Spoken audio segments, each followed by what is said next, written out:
The design science paradigm as a frame for empirical software engineering. This chapter is co-authored by myself, Per Runesson, Lund University, Sweden, and my colleague Emily Engström, and Margaret Ann Story from University of Victoria, Canada. The aim of the chapter is to elaborate on the philosophical perspective of what constitutes theoretical knowledge and research contributions in software engineering. In this chapter, we use the design science paradigm as a frame for articulating and communicating prescriptive software engineering research contributions. As a contrast, we first take a look at the explanatory science paradigm. The explanatory science is the science of the natural. It aims to describe and explain phenomena that exist without and before any intervention into the natural. This is the typical paradigm for the natural sciences and most of the social sciences. In software engineering, we can see some correlation studies as this type of science. Design science is the science of the artificial, of what is constructed or man-made. The aim is here to understand and improve human-made designs in an area of practice. This is typically engineering sciences, but also medical sciences. And in software engineering, any type of study where we aim to solve a practical problem could be a design science type of study. In this chapter, we present our model of the design science paradigm. It spans two dimensions. First, the problem-solution dimension, and second, the theory-practice dimension. The research embraces problems and solutions, and works both in the theoretical and practical contexts.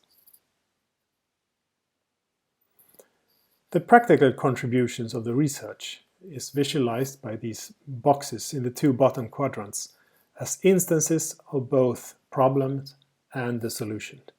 So this is the actual problem solving in the research. The theoretical contributions are visualized in the top two quadrants in terms of the technological rule and their constructs.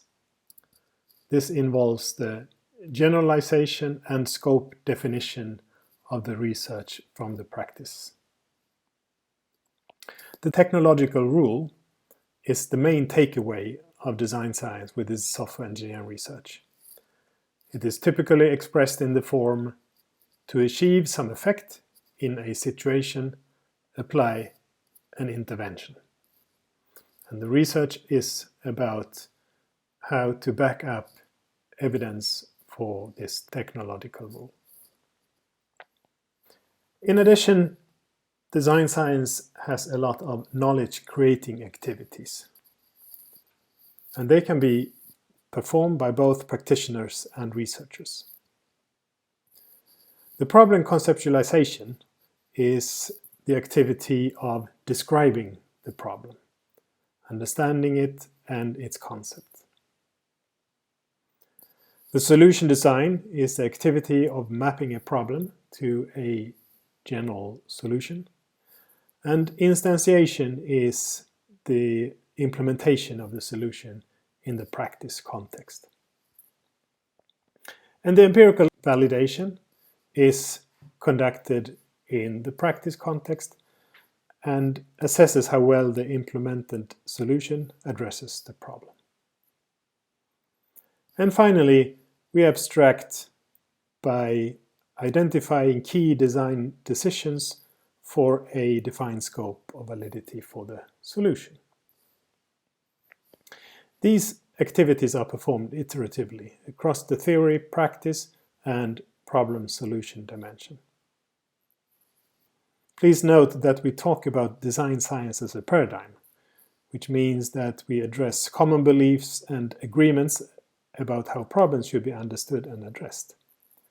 Others may define to design science as a methodology, and then it's an articulated, theoretically informed approach to the production of data. And within both design science as a methodology and a paradigm, various methods can be used to collect and analyze data.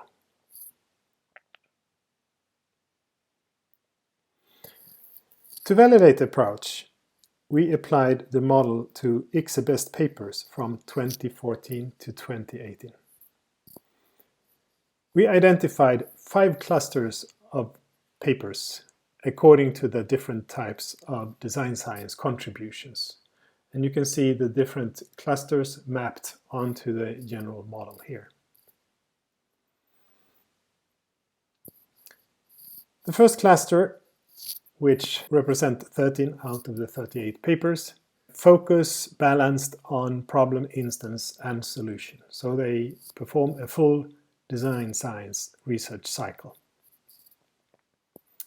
The second cluster, 7 out of the 38 papers, concentrate largely on the solution and its validation rather than on the problem conceptualization.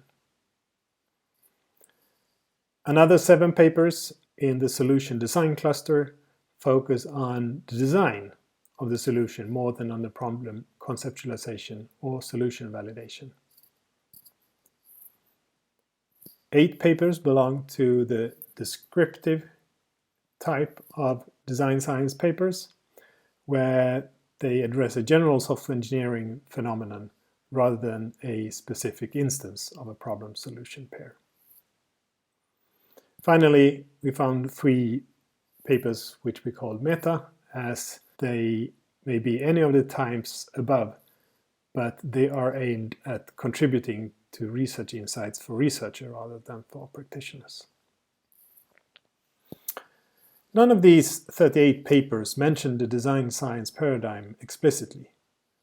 Yet, our analysis indicates that the majority of these papers can be expressed in terms of a design science paradigm.